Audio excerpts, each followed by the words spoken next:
देख रहे हैं भारत न्यूज 247 चैनल को सब्सक्राइब करें, बेल आइकॉन जरूर दबाएं, खबर आखिर तक देखें, शेयर करें ताकि उपेक्षित समाज की आवाज दबी न रह जाए। 4 वर्ष से वजूद में आए पहल एनजीओ के पार्टनरशिप में जीवन ज्योत सामाजिक संस्था कोविड-19 महामारी के समय अपने सामाजिक कार्यों में अच्छी उपलब्धि प्राप्त किया है। इस सामाजिक कार्य करने हेतु सराहनीय है। जीवन ज्योत सामाजिक संस्था ने आगे भी गरीब जरूरतमंदों के लिए काम करने का प्रण लिया। तरह तरह की भिन्न प्रकार की इसके द्वारा लोगों को ट्रेनिंग देना, जैसे घर का काम, सिलाई, इलेक्ट्रिक काम, मोबाइल वर्क, रिपेयरिंग करना, कढ़ाई, बुनाई, टेलरिंग, अनेक कामों में सहयोग कर रही है और लोगों को ट्रेनिंग भी दे रही है और उनकी समस्याओं को समाधान भी कर रही है, जैसे बीमारों को हॉस्पिटल ले जाना और उनका इलाज करवाना एनजीओ के माध्यम से। जीवन ज्योत सामाजिक संस्था के पदाधिकारी अध्यक्ष प्रमिला रंगारी, सेक्रेटरी राजेश घनसालवे, विश्व उपाध्यक्ष वर्ल्ड करवालो, सचिव एंथनी डे कन्हा, ट्रेजर मीनाक्षी सेल्वन। आइए देखते हैं मुंबई से हमारे संवाददाता अब्दुल कलाम की यह रिपोर्ट। जो बहुत अच्छे से अपनी कारगुजारी कर रही है और अच्छा प्रदर्शन कर रही है। इस लॉकडाउन के पीरियड में काफ़ी मदद पब्लिक के अंदर रह कर के इन्होंने किया और बहुत अच्छे काम किए। इन्होंने 1700 परिवारों को राशन किट बांटा और एक किट का रेट है 950 रुपया।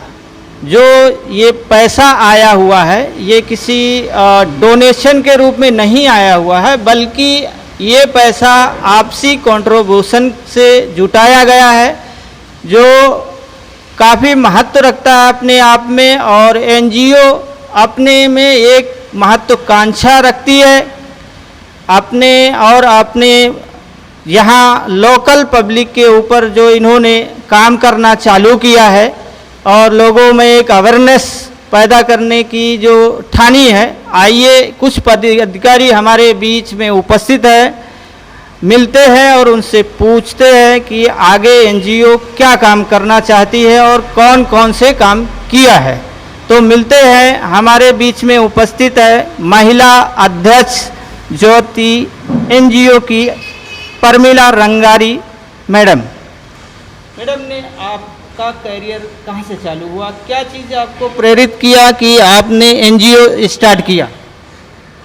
मुझे एक चीज़ प्रेरित किया कि जो बस्तियाँ हैं, यानी झोपड़पट्टियाँ, गरीब लोग जो बस्तियों में रहते, उनके बीच में जाकर वो जो महिलाओं को आत्म सम्मान से कैसे जीना और आत्मनिर्भरता से कैसे जीना, अगर आत्मसम्मान नहीं रहेगा तो कुछ भी नहीं कर सकती, ये मुझे प्रेरित किया।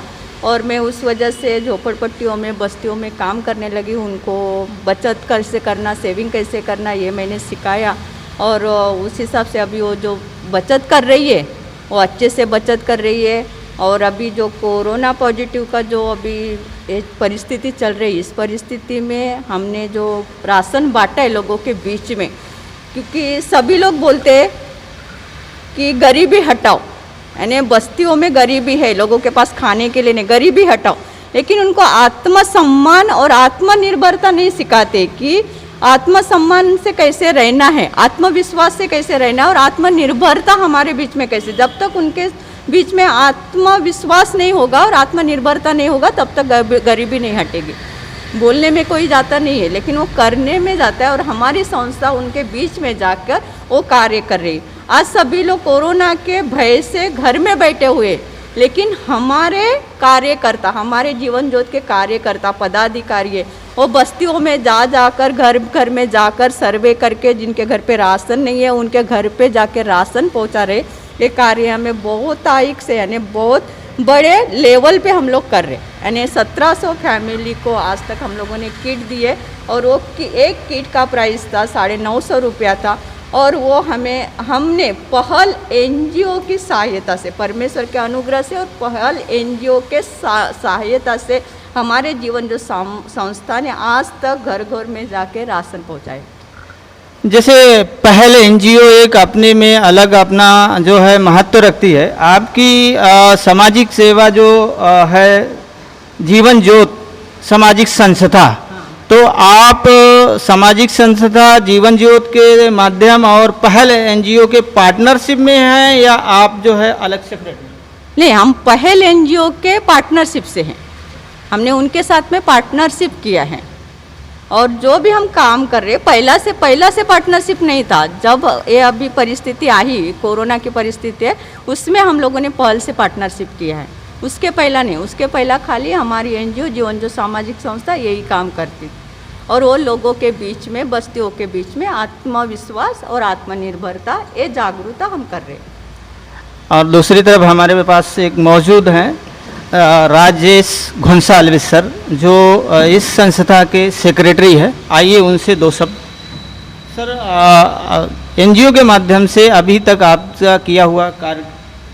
अभी फ़िलहाल तो लॉकडाउन की वजह से पब्लिक सब डर गए थे, कोई तो घर से बाहर नहीं गए थे। जो हम लोग जो आदिवासी जो पाड़ा बोलते हैं, और खेती में भी कोई अभी काम नहीं है। बारिश अभी भी चालू हो गया, घर में जो बर्तन घसने वाले सब घर में बैठ गए, क्योंकि सरकार ने बोला बाहर का आदमी कोई लेने का नहीं। तो वो लोग को थोड़ा तकलीफ हो गया, तो हम लोग सब लोग के घर पे जाके ये किया, सर्वे किया, ज़रूरत है कि नहीं है। वो हिसाब से हम लोग राशन जो आप डिस्ट्रीब्यूट करते हो उसका रिकॉर्ड वगैरह एनजीओ के पास में रहता है या पहले एनजीओ या आपकी दो जो पार्टनरशिप की एनजीओ है दोनों के पास में कोई रिकॉर्ड वगैरह है जो जिसमें आपने डिस्ट्रीब्यूशन किया? नहीं, पहला तो पार्टनरशिप नहीं थी, पर अभी जो हम लोग जो बांटा पार्टनरशिप के हिसाब से हम लोग अभी सब एंट्री किए है। आपके पास में हाँ, उसका सब रिकॉर्ड हाँ, है। सबका नाम भी है, किसको कौन सा घर में क्या क्या दिया, कौन सा पाड़ा में कितना दिया, वो सब है हमारे पास। और दूसरा, इस लॉकडाउन पीरियड के अंदर पब्लिक के अंदर कोई आपके माध्यम से किया हुआ काम? और डॉक्टर को जो हेल्प लगता है, कोई डॉक्टर के पास जाता है नहीं, तकलीफ है, पर हम लोग जाके डॉक्टर का रिक्वेस्ट करते, डॉक्टर आके चेक करते। Sir thank you. दूसरे पदाधिकारी के पास में हम मिलते हैं। इनका नाम एंथोनी डेकुना है। इनके द्वारा किया हुआ कार्य की आपके माध्यम से किया हुआ काम? अभी तक हम लोगों ने अलग अलग संस्था से जुड़े हुए काम किए। बच्चे लोगों को न्याय हक मिलवाने के लिए, उसका संरक्षण करने के लिए बच्चों के लोगों के साथ काम करते हैं। उनके साथ लोगों को वसी के साथ जो नीड है वो नीड बेस के कार्यक्रम करके हमको उनको तक पहुंचाते हैं।